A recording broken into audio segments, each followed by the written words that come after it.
ओडिशा के बालासोर में शुक्रवार को हुए रेल हादसे में 288 लोगों की मौत हो गई है, जबकि 1100 से ज्यादा यात्री घायल बताए जा रहे हैं। इस रेल हादसे के बाद से कांग्रेस केंद्र सरकार के खिलाफ हमलावर है।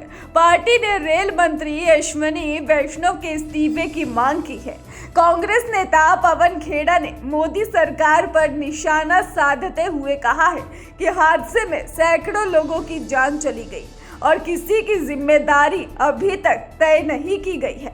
रविवार को कांग्रेस नेता पवन खेड़ा ने प्रेस कॉन्फ्रेंस कर कहा कि हम मानव त्रासदी के दौरान राजनीतिक स्कोर की तलाश नहीं करते हैं। माधवराव सिंधिया, नीतीश कुमार और लाल बहादुर शास्त्री ने नैतिक आधार पर इस्तीफा दिया। रेल मंत्री को जिम्मेदारी लेनी चाहिए, लेकिन मोदी और नैतिकता विपरीत दिशा में चलती है। उन्होंने आगे कहा कि इस्तीफा देने का मतलब नैतिक जिम्मेदारी लेना। इस सरकार में ना जिम्मेदारी दिखती है, ना नैतिकता। प्रधानमंत्री जी, ये देश उम्मीद करता है कि जिस तरह लाल बहादुर शास्त्री जी, नीतीश कुमार जी, माधवराव सिंधिया जी ने इस्तीफा दिया था, उस तरह आप भी अपने रेल मंत्री का इस्तीफा लें। कांग्रेस ने सवाल उठाया, क्या पीएम सदी के सबसे भयावह रेल दुर्घटना की जिम्मेदारी लेंगे? क्या प्रधानमंत्री जी अपने रेल मंत्री का इस्तीफा लेंगे? CAG पार्लियामेंट स्टैंडिंग कमेटी जैसी रिपोर्ट पर पीएम की तरफ से कौन जवाब देगा? हमारी स्पष्ट मांग है कि रेल मंत्री को तुरंत हादसे की नैतिक जिम्मेदारी लेते हुए पद से इस्तीफा देना चाहिए। प्रधानमंत्री जी, आपके रहते भारत की किस्मत के बारे में तो मैं कुछ नहीं कहूंगा, लेकिन आपकी किस्मत के बारे में दो शब्द जरूर कहूंगा। आपने एक कवच अपने आसपास खड़ा कर दिया। वो कवच आपको CAG रिपोर्ट से बचाता है, वो कवच आपको प्राइम टाइम डिबेट से बचाता है, वो कवच आपको किसी भी तरह की पब्लिक स्क्रूटिनी, सार्वजनिक जांच से बचाता है। वो कवच देश की सीमाओं को नहीं बचाता, वो कवच ऑक्सीजन के लिए मारे मारे फिर रहे लोगों को नहीं बचाता, वो कवच रेल यात्रियों को नहीं बचाता, वो कवच सिर्फ और सिर्फ आपकी छवि को बचाता है। ऐसा कवच किसी सरकार को, किसी प्रधानमंत्री को कभी नहीं मिला। काश ये कवच रेल यात्रियों को भी मिलता। एक जमाना था जब लाल बहादुर शास्त्री जी जैसे लोग थे जिन्होंने इस्तीफा दिया, माधवराव सिंधिया जी ने इस्तीफा दिया एक रेल हादसे पर, नीतीश कुमार जी ने इस्तीफा दिया एक रेल हादसे पर। इस्तीफे का अर्थ क्या होता है?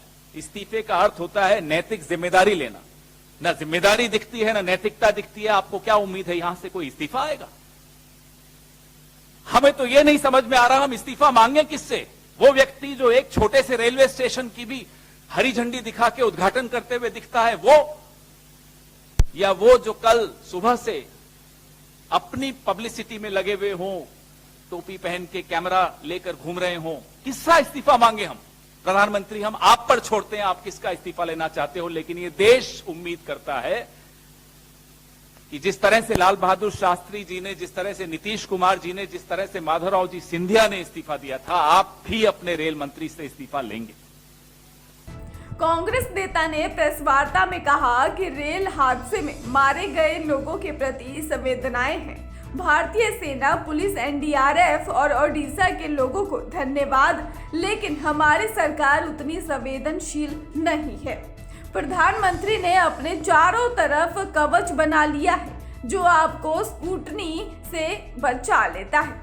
पवन खेड़ा ने पीएम मोदी पर तंज कसते हुए कहा कि रेल मंत्री ट्रेनों में कवच की बात करते हैं, लेकिन असल कवच तो पीएम मोदी के पास है। कांग्रेस नेता ने कहा, ये ऐसा कवच है जो पीएम को सभी जांच और टेलीविजन बहस से बचाता है, लेकिन ये देश के लोगों की रक्षा नहीं करता है। कांग्रेस ने अपनी प्रेस वार्ता में कहा कि CAG की रिपोर्ट बताती है कि 2017 से 2021 के बीच ट्रेन के पटरी से उतरने की 1127 घटनाएं हुई हैं। मोदी सरकार में ट्रैक की मरम्मत, नवीनीकरण का बजट हर साल कम होता जा रहा है। यही नहीं, जो बजट है उसका इस्तेमाल नहीं हो रहा है। हम हाई स्पीड ट्रेन के खिलाफ नहीं हैं, लेकिन 10-15 चमकती ट्रेन दिखाकर आप पूरा ढांचा खोखला कर देंगे, ये मंजूर नहीं है। पवन खेड़ा ने कहा कि आप रेल मंत्री के ट्विटर टाइमलाइन पर जाएंगे तो रेलवे की हकीकत दिख जाएगी। रेल विभाग में 3.12 लाख पद खाली हैं। 9 फरवरी को रेल मिनिस्ट्री में सर्कुलेट हुई आंतरिक रिपोर्ट में कहा गया कि सिग्नल इंटरलॉकिंग सिस्टम में खामी है। ये सही नहीं हुई तो हादसे होते रहेंगे। हम जानना चाहते हैं कि इस रिपोर्ट पर क्या कदम उठाए गए। ब्यूरो रिपोर्ट स्वदेश 24।